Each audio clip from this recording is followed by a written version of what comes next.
Europe 1. Le journal de 7 heures sur Europe 1. Christophe Lamar. Bonjour Christophe. Bonjour Dimitri, bonjour à tous. Ça s'appelle remettre 100 fois l'ouvrage sur le métier. Les négociations sur l'assurance chômage à peine terminées entre partenaires sociaux.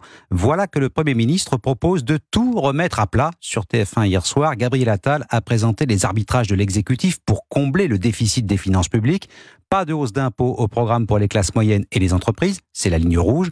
Pour augmenter les recettes de l'État, il compte notamment sur une réforme de l'assurance chômage. Arthur Delaborde. Un cadre, des pistes, mais pas de réelles annonces. Gabriel Attal demande aux partenaires sociaux de se mettre d'accord pour revoir en profondeur le système d'assurance chômage avant cet été. Il plaide surtout pour une réduction importante de la durée d'indemnisation, aujourd'hui fixée à 18 mois. Une des pistes, c'est de réduire cette durée d'indemnisation de plusieurs mois. Je ne pense pas qu'il faille que ça aille en dessous de 12 mois. Sur la fiscalité, Gabriel Attal refuse toute hausse d'impôts pour les ménages et les entreprises. Première ligne rouge, c'est de ne pas augmenter les impôts des classes moyennes, des Français qui travaillent ou des Français qui ont travaillé toute leur vie et qui, mais gagnent toujours un peu trop pour avoir des aides, mais jamais assez pour pouvoir s'en sortir convenablement tout seul. Deuxième ligne rouge, je n'augmenterai pas les impôts pour ce qui permet de financer le travail des Français. Qui est-ce qui crée les emplois en France? Qui est-ce qui permet aux Français de travailler? C'est quand même avant tout les entreprises. En revanche, s'agissant d'une taxe sur les super profits, le Premier ministre se montre plus ouvert. J'ai jamais eu de dogme sur le sujet. Pour autant, le chef du gouvernement ne se fait pas plus précis et dit attendre des propositions alors que certains membres de sa majorité poussent pour qu'une telle taxe voie le jour.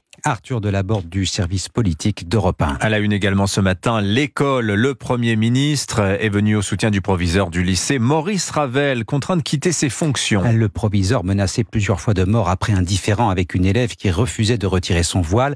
Inacceptable et inadmissible, a dit hier soir Gabriel Attal, qui annonce le dépôt d'une plainte de l'État pour dénonciation calomnieuse à l'encontre de la lycéenne. Trop tard, jugent les enseignants du lycée Maurice Ravel. Le départ de leur collègue est très mal vécu. Enquête Caroline Baudry. 17h devant les grilles de l'établissement, brouhaha de sortie d'élèves classiques, quelques policiers et caméras en plus, le proviseur en moins regrette discrètement un professeur. Je comprends son départ, dit-il. L'ambiance est déplorable, le regard de travers en direction des jeunes. Il pense que certains sont satisfaits et dénonce la démagogie de l'éducation nationale qui mène, dit-il, au manque d'autorité. Sa collègue acquiesce, fuyante. Une autre professeure plus âgée refuse aussi le micro mais insiste. Son proviseur n'a pas démissionné. On l'a poussé à partir, une sorte d'exfiltration. Le rectorat parle de convenance personnelle. C'est scandaleux, dit-elle.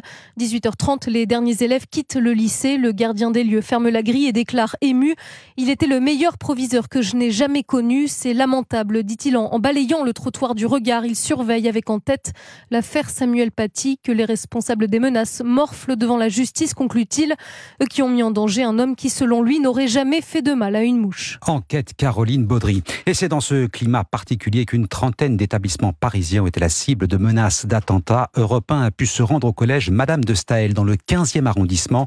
Les élèves de 2 classes de 4e ont reçu sur la messagerie interne, l'environnement numérique, de travail, des menaces accompagnées de vidéos de décapitation. Raphaël Ben Abdelmoumen s'est rendu à la sortie des cours.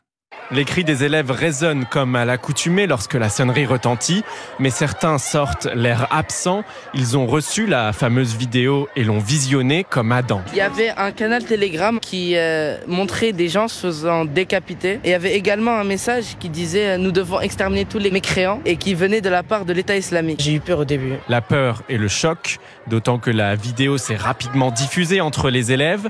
Ce collégien de 4e l'a reçu d'un camarade. Cherche-t-il à se protéger, à prendre de la distance? Il s'exprime avec ces mots sur ce qu'il a vu.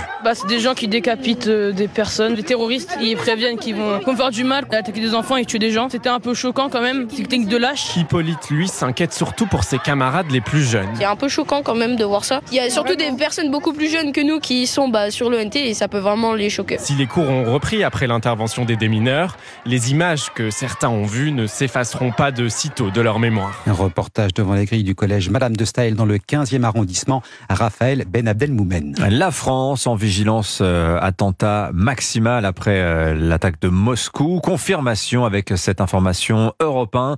Les services de renseignement craignent un retour du terrorisme de masse sur notre sol. Et rendez-vous pris aujourd'hui avec le ministre de l'Intérieur pour un point de situation.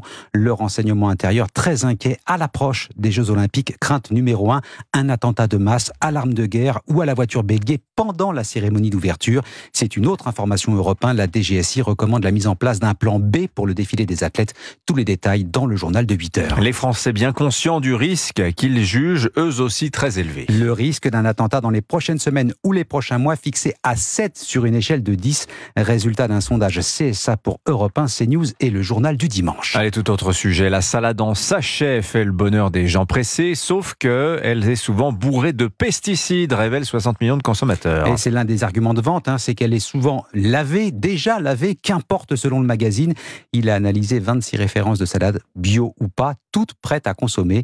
Le résultat est assez inquiétant. Yasmina Katou. Sur 26 sachets de mâche et de laitue analysés, 21 sont contaminés par des pesticides.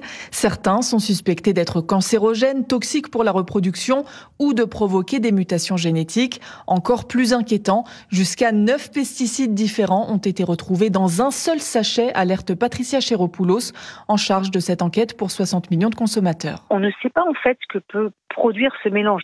Il peut y avoir cet effet cocktail qui augmenterait encore ces effets potentiellement nocifs. Donc ça plus ça, qu'est-ce que ça donne au bout du compte sur les effets nocifs pour la santé? Voici donc les conseils pour bien choisir sa salade. Privilégier plutôt les produits bio ou sans résidus de pesticides qui sont quand même globalement plus propres. La laver, ça peut enlever une partie des résidus de pesticides, mais seulement si ils sont solubles dans l'eau. Et enfin, plus largement, acheter à ce moment-là en vrac, comment vous éviterez le sachet plastique. Enfin, préférez les salades cultivées en France. Selon Patricia Chéropoulos, nos agriculteurs utilisent moins de pesticides qu'ailleurs en Europe. Yasmina Katou, spécialiste santé à Europe 1. Et un anniversaire pour finir ce journal. Martine fête ses 70 ans. Un célèbre livre illustré devenu culte, un simple prénom, une petite fille modèle toujours souriante, héroïne créée en 1954 par Marcel Marlier. Martine a 70 ans, oui, et pour fêter ça, un nouvel album vient de sortir, Martine à Paris. Sébastien Bordenave. Tout a pourtant commencé à la ferme. Martine à la ferme, c'était en 1954. 60 albums plus tard,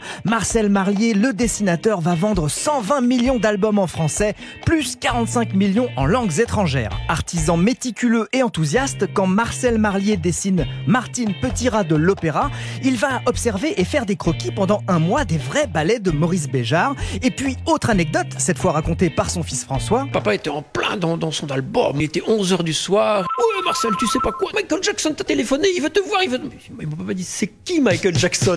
Tu connais pas Michael Jackson, tu connais pas Michael Jackson. Michael était dingue de Martine, il a demandé à Marcel de lui vendre des dessins originaux. Ce dernier a dit bah non. Puis Bambi a rappelé le dessinateur de Martine pour qu'il vienne aux États-Unis pour un projet avec Spielberg. Il répondra de nouveau bah non. Le mythe Martine, son histoire et les coulisses, tout est raconté dans un livre illustré appelé Martine, l'éternelle jeunesse d'une icône, aussi beau que passionnant. Qu'est-ce que c'est bien raconté quand c'est fait par Sébastien Bordenave. Dire non à Michael Jackson. Ouais. Il n'y a que Martine qui peut. Voilà. Bah non. Merci Christophe Lamar. C'était votre journal. Il est 7h09 sur